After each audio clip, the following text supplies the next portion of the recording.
Good morning, everyone. Welcome to today's webinar. Hopefully you've got a coffee in one hand and a notepad in the other, and you're looking forward to 30 minutes or so of fresh learning from one of the biggest telcos out there, giffgaff. So we're going to be looking this morning at how this really innovative, forward-thinking brand builds and engages a loyal community on Twitter. So your presenters this morning are myself, Stuart Banbury. I'm the marketing director here at Orlo. I'm very happy to say that I'm joined here in the not so sunny Birmingham this morning by Lisa Boyle, social media manager from giffgaff. Hi everyone, thanks for joining. Feel free to follow us on Twitter. You can see our handles at the bottom of the slide there.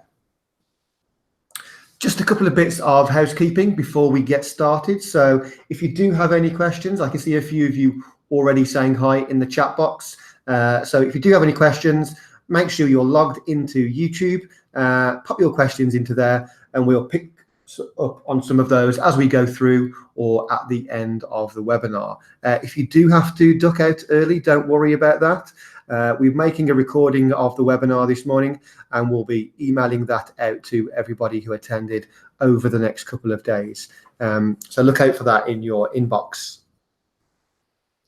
So before I hand over to Lisa this morning, I just wanted to kind of set the scene for a couple of minutes around social media and around those brands that are doing a great job at the moment of building a community on social media and other online platforms. So I think in the age of automation and AI and the kind of convenience age that we live in, the brands that are really winning on digital at the moment are very much experience-led. I think that theme of experience is one where brands are more and more differentiating at the moment. And the brands that do this really well have a really detailed, deep understanding of what drives us as human beings. They have a real empathy for that and a great degree of emotional intelligence. And yeah, at that time of kind of automation, I think it's the brands that can tap into these kind of more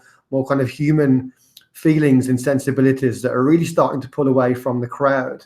If we look at Airbnb, so they've built a global community where you can book. Just last week I booked an Airbnb down in Devon for a family holiday. But these guys have built a global community now where you can book kind of last-minute, cost-effective accommodation through their community of users, because they kind of understand what people need from travel at the moment. If you look at Spotify and people like Pinterest, these allow their users to access and use their services in a very personalized way. So they understand the tastes and the preferences of their users, and they deliver this to them. They suggest kind of different types of music, different types of shopping that their users want, because they collect all of that data and they use it for a very kind of insightful, meaningful purpose to serve up different preferences to their users. So again, using some of the kind of strategies of these brands, I think we can take a lot in terms of some of our own kind of online engagement strategies. So this slide might be a bit controversial, but the death of Twitter. So this has been kind of a bit of a talking point over the last couple of years. You've got those kind of the big kind of digital duopoly of Facebook and Google at the moment. You've got Instagram, I think, was the fastest growing social media network over the last 12 to 18 months. And there's a lot of kind of headlines out there at the moment around the death of Twitter. Lots of stories of fake news, obviously in the headlines at the moment. Lots of stories of fake accounts and bot accounts. I know Twitter are doing a huge internal operation at the moment to really cleanse their platform and make sure that those hundreds of millions of users are actually real users at the moment, just to try and encourage that more meaningful conversation on their platform. They actually turned a profit for the first time recently. So I think although there's lots of headlines, quite sensational headlines about the death of Twitter, I think it's really starting to carve out its own space amongst the social media networks now. And if we look at just some of the most recent stats that Twitter has published, in Q1 this year, we saw that their monthly active users has grown by 10 million, so from 320 to 330 million. Their total revenue is up 18% to an eye-watering $787 million. And their ads revenue also has grown by a similar amount to 679 million.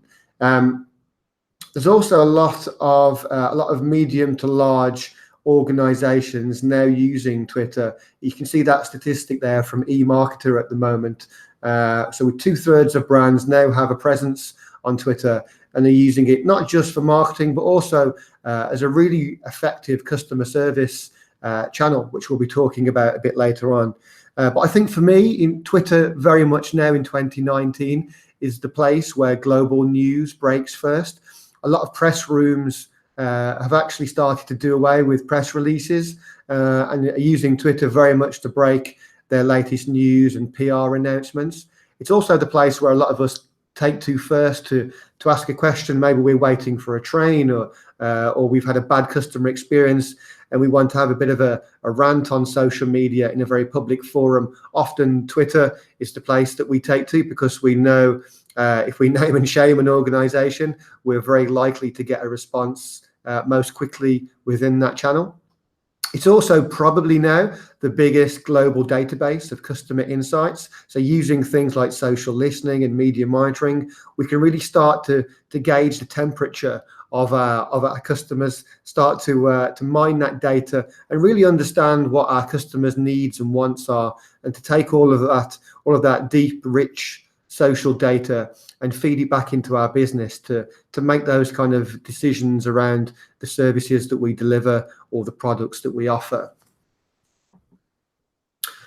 So hopefully that's just kind of set the scene just for a few minutes around Twitter at the moment and its place amongst those kind of half a dozen or so leading social networks. For the next kind of 20 minutes or so, I'm really happy to hand you over to Lisa, who's going to be talking about how giffgaff use Twitter to build and engage with a loyal community of TV fans. So Lisa, it's over to you. Cool, thank you very much. Thanks for having me, Stuart, and for all of Orlo. I'm very excited. So let's make this as interactive as possible. Feel free to ask questions in the chat and we'll try and answer as many as we can. And if you still have questions later on, just drop me a tweet at Lisa Balls Media and I'll give you a little reply later today with a GIF, because I love a GIF. So in this webinar, we're going to talk about how giffgaff and how we build a social community around TV sponsorships. So we'll start with a brief intro to who giffgaff are and what some of the sponsorships are that we've done over the last few years. And then we'll discuss how we use that opportunity to build a community on Twitter, how we personalize who we're speaking to, so it's not, one model fits all, and surprise and delights for like the most engaged members of that community. And then finally, how we demonstrate like the impact of that back to the business, because we all need to do that with everything we do. So for anyone who's not familiar with giffgaff, we're a mobile phone network and we're right here in the UK. We think the story of how we came to be is a great one. So our founders decided that mobile could be done differently. We think that everyone should have more control and more flexibility over their mobile plans and a lot more transparency as well on what they're spending. So our founders pitched their idea to Telefonica, who then funded the initial launch. And later this year, we'll be celebrating 10 years and we're still growing and we're still an independent business. So we also we were founded by an online community before we even were a network. Our members, that's what we call our customers. They manage our community forum for us, all of the help queries on there as well. They submit new product or proposition ideas, which we then take on board and then action and let them know we've done that. They support our social agents on social media for any queries that come through via the public channels too. So giffgaff, our tagline is the mobile network run by you. And it's also the most recognisable tagline in the UK for telcos, actually. And what we do on sponsorship on social media is just one example of that as well. So in 2019, giffgaff's focus is on harnessing the power of people, challenging the established way, and then improving it. And we do this by creating iconic experiences together in ways worth sharing. So we want to get people talking about the fantastic times they've had with giffgaff, sharing it with their friends, bringing more people on board naturally. As a bunch at giffgaff, like, we're very agile and collaborative, so we can make changes or try new ideas really quickly. There's a constant energy in the office. And a key goal for us this year is just nailing this. So how is this important as an opportunity for sponsorships and social communities? So this is just a handful of some of the sponsorships that we've done over the past few years. The very, very first one we did was Big Bang Theory back in 2012 on Channel 4. So don't know who's a Big Bang Theory fan. They might remember our ads at the time. It was lots of things blowing up. I think one of the most popular ones was a cake. And the items that we blew up were decided on by our social media community. So we'd regularly put up polls saying, okay, what do you want to see us blow up next? And the most popular answer won. And this became the most recalled ad spot at that time, which we're still super proud of. So we decided to extend this community-led approach to all of our future sponsorships. Between 2015 and 17, we sponsored roughly 15 shows at the same time on E4. And we'd watch alongside every single show, we'd tweet along with it. For the first year, we did that all ourselves. So we had no social lives and we watched a lot of TV. And then we did enlist the help of an agency just to lighten that load a little bit. But the E4 community, rather than getting fed up with us, fully embraced us because of these conversations. And we started using the hashtag giffgaff-E4. Whenever we were watching, they'd use it back at us. And actually, the hashtag was picked up and used a couple of times by the writer of the 100 as well. So whilst The Voice was a big, bold risk for us in 2018, the first year we sponsored it, we knew that we had a winning strategy on social media already that we could continue and develop. So for every sponsorship, we want to be connecting with the fans of the show. We want to watch it alongside them live, but never giving away anything. We never appear to know much more than them. We involve them in all of the content planning and production. We build and maintain a report throughout the whole run. So things like The Voice runs for about just over 3 months' time, and there's constantly fresh conversations happening. And then we offer surprise and delights as well. For some partnerships, we do have access to the shows ahead of time, but we keep that strict guideline of we are one of the fans live tweeting and we'll never ever spoil it for you. So how are we bringing the mobile network run by you ethos to social? So we'll go through some examples that we did from The Voice UK this year. So we kickstarted it at the press event. We took Bizu here along to the exclusive event, and she's a will.i.am super fan, so she was absolutely ecstatic. And she was able to watch all 4 of the coaches, so Jay Hurd, Ollie Mers, Sir Tom Jones, and Will perform, and they were literally, not any exaggeration, just 2 meters in front of her. So whilst she was there, she was creating lots of great content for us on Instagram stories, and she was live tweeting as well. And she had an absolutely amazing time. And then I actually bumped into her in the audience for the live final. So she kept watching. She thanked us several times. It was a wonderful experience for her. And then we always want to ensure that our social community is playing a role in our TV ads. So like with the Big Bang Theory example, where they decided on what we blew up, for The Voice UK, we like to feature themselves, like physically in the ads. So we snapped a few pics of the fans watching the recording of the blind auditions, and they would appear every single week. But we also include the tweets that they are sending to us during the show. Now, the turnaround time on this is fantastic because the tweets you're seeing one week were sent that week before. So they're fresh off the bat and they're word for word what people are saying. So one person thinks will.i.am is very cute. And the people absolutely love to have their 5 minutes of fame. So every single week we're seeing really excitable messages like this. And we even made GIFs of all of them as well, so that people get a chance to own their own ad spot. And quite often, actually, with ad breaks, people have popped to the loo and they've come back and they've realised, oh, shoot, I missed my ad. Oh, what can you do, giffgaff? And then we'll send them the GIFs of their ad spots, and they're super thankful. We also wanted to give our fans the opportunity to ask questions for the singers that they're rooting for. So you can really tell that there's a big fan base building up for each of these singers. And it's too close to call in the amounts of them, but we wanted to give them a bit more opportunity to have a relationship with the singers directly. So we did a Q&A. So on Twitter during, I think it was battle number 3 or the knockouts, we said, okay, everyone, send us your questions for the live semi-finalists, and we'll ask them for you. So we put out a few shout outs during that show. We collated the best, most fun ones. And then again, we had a really quick turnaround. We asked the singers, we filmed it, we edited it, we got it out for the next show, all within about 4 or 5 days. And then with their permission, of course, we included their handle in the tweet that went out featuring the replies.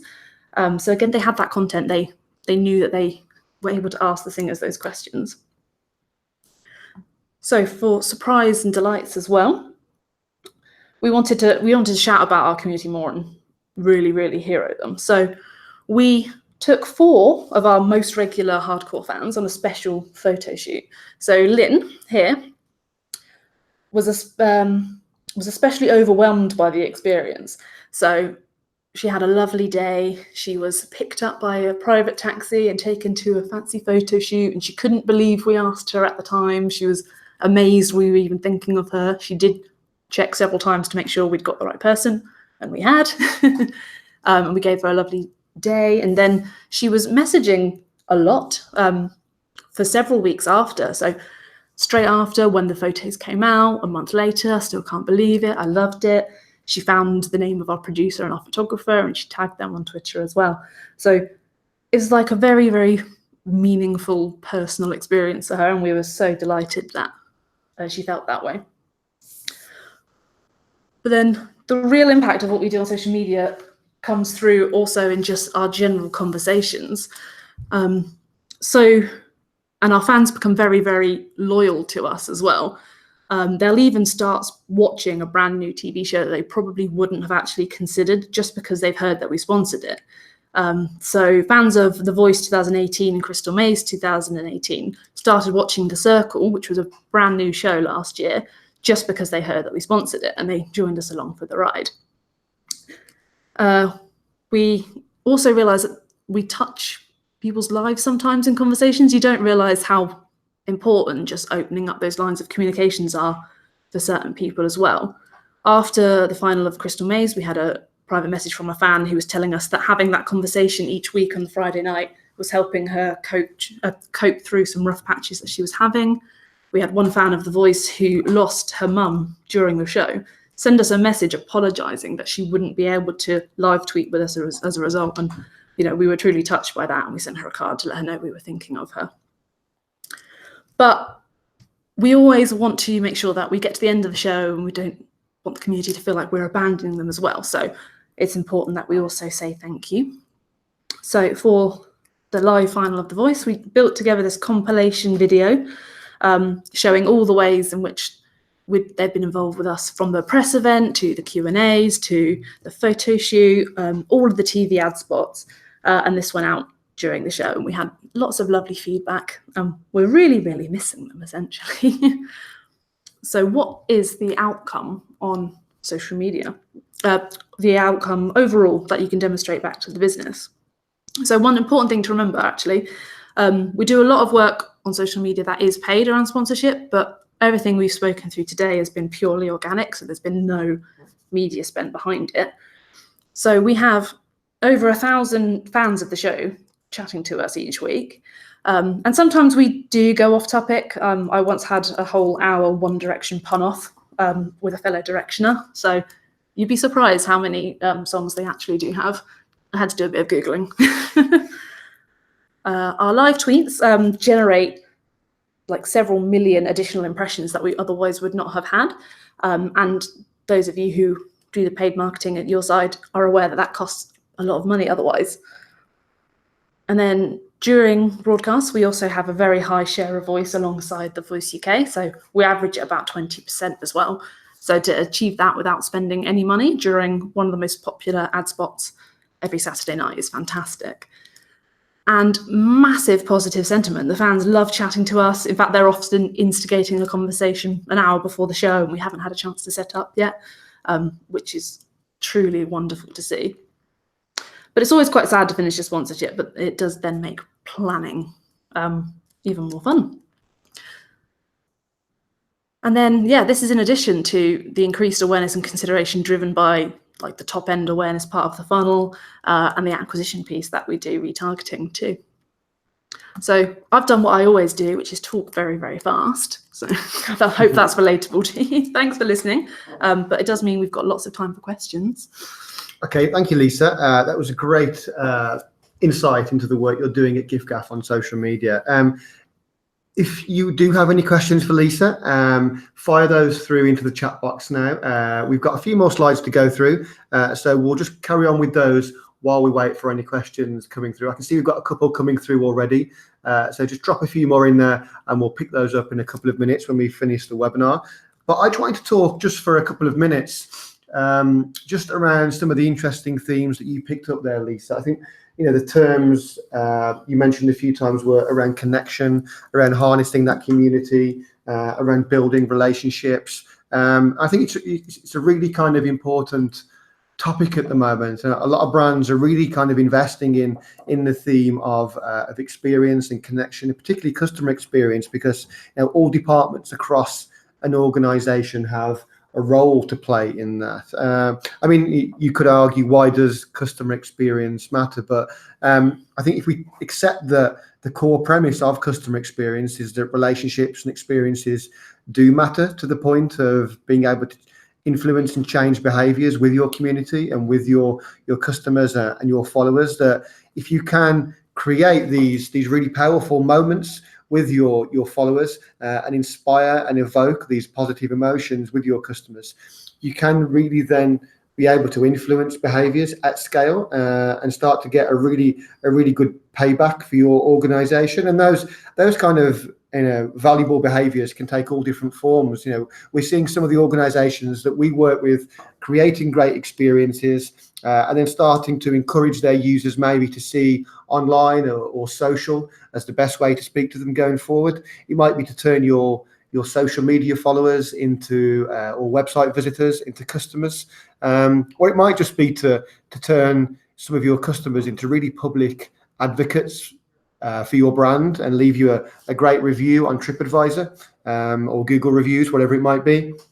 And we can see a lot of the biggest consultancies and think tanks out there at the moment really investing heavily into research around the themes of emotion and customer experience. The Harvard Business Review towards the back end of last year discovered that actually 95% of purchase-making decisions are driven subconsciously by emotion. So it's really important to get that emotion piece right with your customers along their journey with you. Forrester found that 87% of customers will become advocates if they do feel valued and appreciated, and 74% will remain with the brand. So some of those examples that Lisa gave earlier around surprise and delight, that really does resonate with organizations and with customers. We actually did our own piece of research as well towards the start of this year, and found that actually a lot of the top kind of FTSE 250, FTSE 500 organizations are really investing in that kind of emotion management piece now for customer experience. I think 86% of organizations we identified of brands have strategies in place for that now. And some of those key emotions that brands are looking to manage are things such as making interactions with your organization simple, making your customers feel safe and secure when they do interact with you online or social media, on your website, whatever it might be, and giving your customers the confidence in you as a supplier or someone that delivers a service for them. So there are some of the key emotional triggers that brands are really kind of doubling down on at the moment. One quote that's kind of always stuck with me around this theme is by someone called Maya Angelou from back in the 50s. It kind of resonated through the kind of annals of time, is that people don't always remember what you say or even what you do, but they always remember how you made them feel.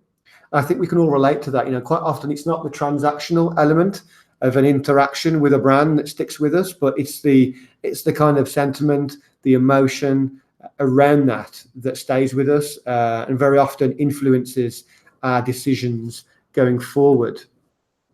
And Orlo, that's very much the kind of our kind of ethos and mission as an organization. We enable brands to create these really powerful experiences, and to come back to what Lisa said, to really harness that emotional connection with their customers, because as we've just seen, if you can get that right, there's huge kind of rewards for an organization.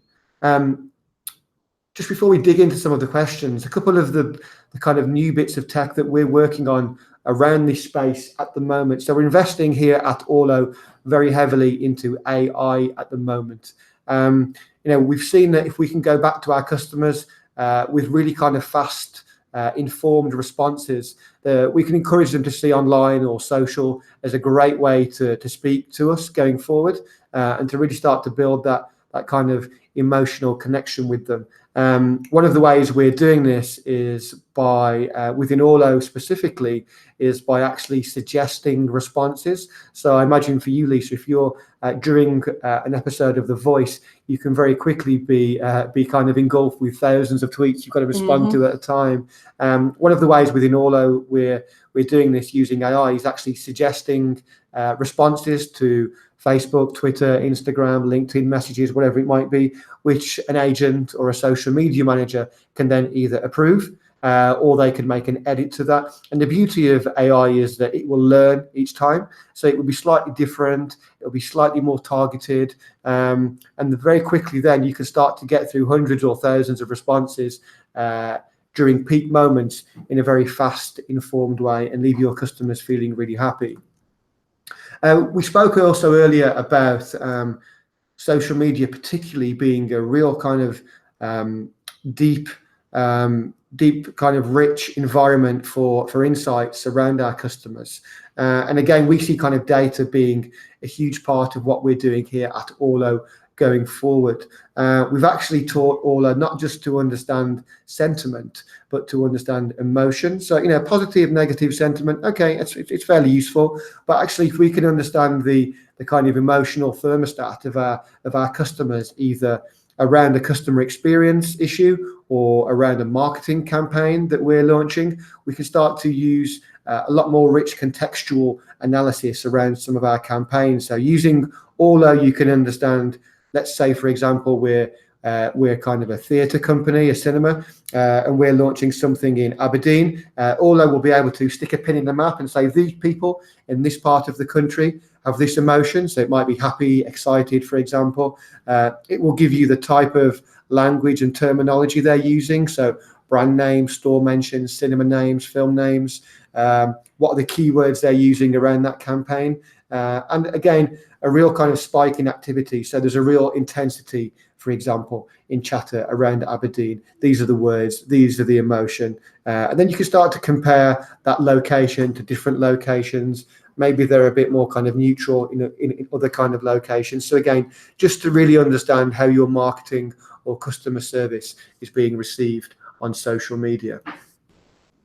Equally, that can be flipped into a crisis management situation. Now, crisis takes many forms for different organizations. It might be, if you're KFC, that you've run out of chicken, and that's kind of a PR storm kicking off on social media at the moment. So again, using that kind of rich data within social media and using tools such as Orlo, you can start to pinpoint those locations. You can flag up if there's a really kind of angry or negative emotion around your brand. You can get kind of an early warning for your organization, so you're not finding out at the same time as the rest of social media finds out, and you can then be much more on the front foot and proactive in formulating a response to that crisis. So I just want to touch on that for a couple of minutes in terms of some of the bits that we're working on with organizations around customer experience, marketing, and social listening on social media at the moment. Okay, let's dig into some of these questions that we've been getting through at the moment. We've had one through from Steve Williams, who asks, do you use moderators at giffgaff or have employed community team members? So when we first started doing sponsorship, we didn't have anything. It was just a few of us. I say us, I wasn't at the company at the time, so I feel bad for them. It was just the giffgaff team members. We do now have moderators who support, especially during broadcasts, so we can have up to 6 at once during the show. And we divide and conquer, essentially. So some people will deal with inbound, which is people directly talking to us. Some are responsible for looking at like the voice hashtag and then engaging off the back of that.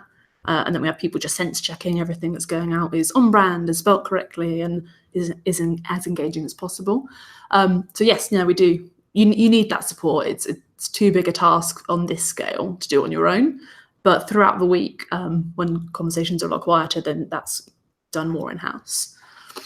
Okay, cool. Another question we've had is how can we relate some of these points specifically to the higher education sector? Thank you, Helen, for sending that question through. I'm guessing you work for a HE organisation. I mean, Lisa, we were speaking before the webinar today about your core demographic being that kind of 18 to 24. So a similar demographic to higher education. I mean, in terms of what you've spoken about today and what you've seen across social media and marketing campaigns that really resonate with that kind of age group, are there any kind of key points that you'd like to just kind of echo around that? Yeah, my key takeaway would be involvement. So involve, I'm assuming you're thinking more around students. That's going to be my example.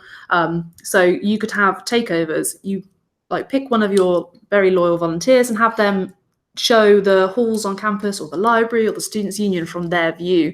I say this, I'm still relatively young myself, but younger millennials, older Gen Zs know a lot more about social media formats than we do, and they'll find a lot more refreshing ways of showing the same thing to fellow students or their peers. So get them in for a takeover, and if there's an open day at your campus, have a mechanic for UGC, so people visiting can send in their experiences, and then you're resharing that. So the people coming to the next open day are seeing it through the eyes of someone like them, not a marketer like us. I'd also recommend building up a social CRM of the people that you're regularly speaking to. So noting down their course, the type of activities they like to take part in, and then personalize every interaction with them based on what you've already spoken about before. And you can also really check in on how they're coping with university life as well in that way. So yeah, it is all about that connection, that personalization, and just remembering it's one-to-one, it's not one-to-many, this channel. Yeah, exactly. Okay, so just kind of following up on that, we've spoken about kind of different strategies, marketing strategies, social strategies we can use to target that kind of that specific younger demographic. In terms of the different social networks that you publish to and you post content and you run campaigns on, do you have different strategies for each of those? Will the content that you share on Facebook differ to Twitter or LinkedIn or whatever it might be? How do you split out those different kind of content types across different channels, or is it very much a blanket approach? Definitely not a blanket approach. So we have a wider overarching strategy of what we want to achieve for the business this year, but everyone uses different social networks differently. So we might produce a fantastic, really engaging 3-minute video about a community group, but that's only going to have a high completed view-through rate on YouTube. So we'll create a 30-second teaser that drives traffic to YouTube to watch the full for channels like Facebook, for example. And similarly, actually, people still will only watch a few seconds on Facebook, so we always want to land that core message within 5 seconds. People surprisingly watch more videos on Twitter, but Twitter is actually more the conversational channel. It's where people go to for help. So that's the key strategy on that channel. Things like Instagram, you need to be more visually arresting and engaging.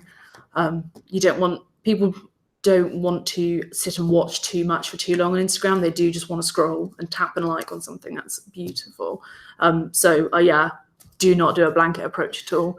I think my core takeaway is constantly looking at analytics, and if something's not working, stop.